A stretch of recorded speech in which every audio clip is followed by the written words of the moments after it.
Hey Team Fuel, it's Tiffany Harper here, and just doing a quick video for you guys to finish strong for 2015. 2016 is literally around the corner for you guys.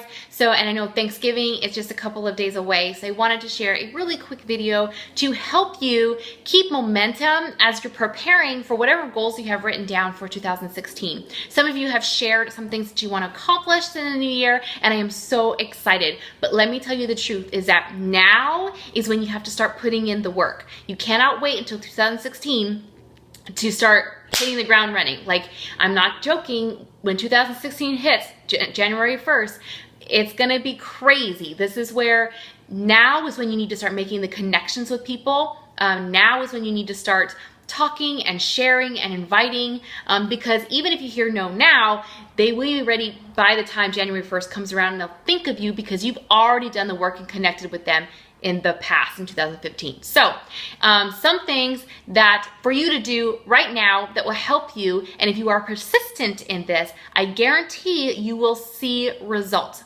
from this work. Okay, so one, go back through all of your old messages and those who's told you no in the past, either to join your team or to join your challenge groups. This is huge. I never delete an email message or a text message. I keep them all, because what I will do, and I do this regularly throughout time, is I will go back and I will reconnect, and then I will ask them again, hey, how are you doing? I just thought of you, and I know that in the past we had talked about you joining one of my challenge groups or you joining my team. Was wondering if you had any more questions about that, or if you've given any more thought to possibly doing this this time around. I'm running another challenge group, and I thought of you, and I just wanted to invite you and let you know that there's still opportunity if it's something you've been considering. And so it's just really simple, really quick. It's a reconnection. I've talked to them before about it, so it's not weird. It's not like I'm coming to them out of the blue and be like, hey, I've never talked to you before in my life. It's a very simple reconnection, asking them if they've given any more thought to our last conversation that we had. And if they say no, that's fine. I'm like, oh, totally understand. It's a busy time of year, but I'm always doing these every single month. And then I will finish the conversation with, like, how can I pray for you this week? Or, you know, how can I encourage you this week? That way I let them know we're still friends, even though you told me no. We're still friends. It's no hard feelings. I only think about you. I want to help you with your goals, but I just wanted to reconnect with you. So I always make sure I end it on a positive. It's never a negative thing. It's never about me. They're just either not ready or they're just whatever. But I take this time now to go back through all of my old messages and connect with people and ask them the question. I'm not afraid to ask the question. That's the one thing. They'll reconnect with somebody, but they'll kind of beat around the bush in like conversations that don't mean anything. You need an answer. Like, you need to know yes or no. And so don't be afraid when you reconnect with them to ask them why you're reconnecting with them, to really talk to them and ask them the question. So kind of get over that fear and ask them physically.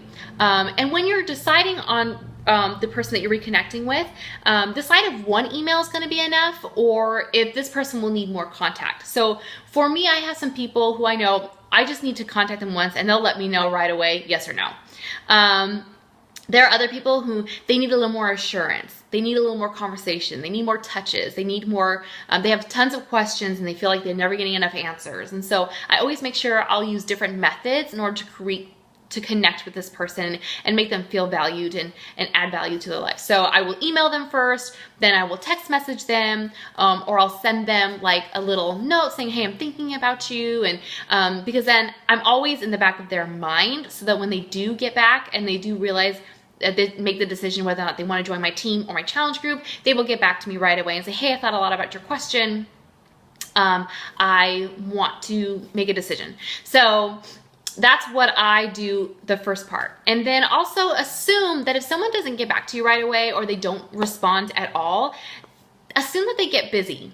Assume that they forgot, because this is a crazy time of year. Now, when we say it's really busy, I've talked to so many people and I have not yet heard one person say, I have nothing to do. I'm so like not busy. Everyone's busy. But when we look at our hours in our day, we're probably not as busy as we think we are. I know that there's definitely big gaps in my day where I can be like, I kind of wasted time there. But everyone says they're busy. So just try to help them when you're talking to them. But just know emails can be overwhelming. People just feel like they just don't want to deal with email. So if you're contacting the person and not connecting with you, either they got busy or they really just forgot. And so this is why I love phone calls.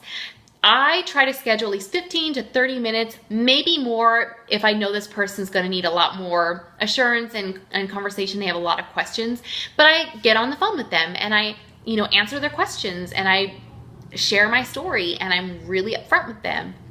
And I lay out what is expected. And I think the phone call conversations really help make someone's decision easier, and it helps them to make a decision right away because they're looking at you now and they're facing you and they're like, okay, this person wants an answer. I can't avoid answering them. So while I'm on the phone, as they're sharing the information, I'm gonna make a decision. So I love phone calls. Don't be afraid to get on the phone. Don't just rely on email messages in order to get results, because I'm telling you, you're gonna be waiting forever. Get on the phone. So this is one of those extra touches that you need to do. Send a text message, schedule a phone date, or do FaceTime. We all have a smartphone. Most of us have a smartphone, so do a FaceTime or Zoom chats. I love doing Zoom chats.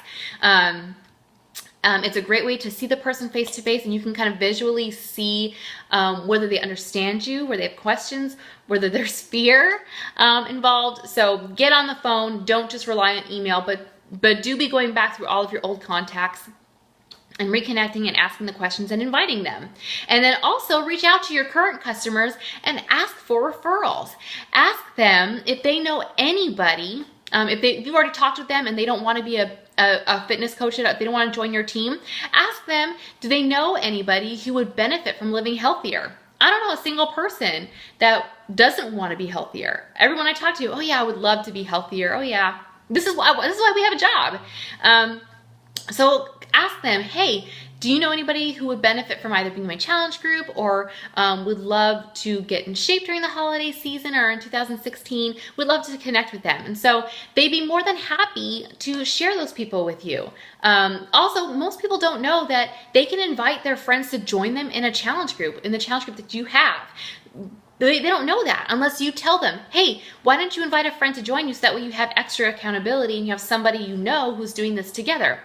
Hello, like anyone can join your challenge group, not just the people you specifically invite. Have your challengers commit to inviting one person. And then if that person does get their friend to purchase a challenge back from you, reward them for the referral. I just had a referral happen this week.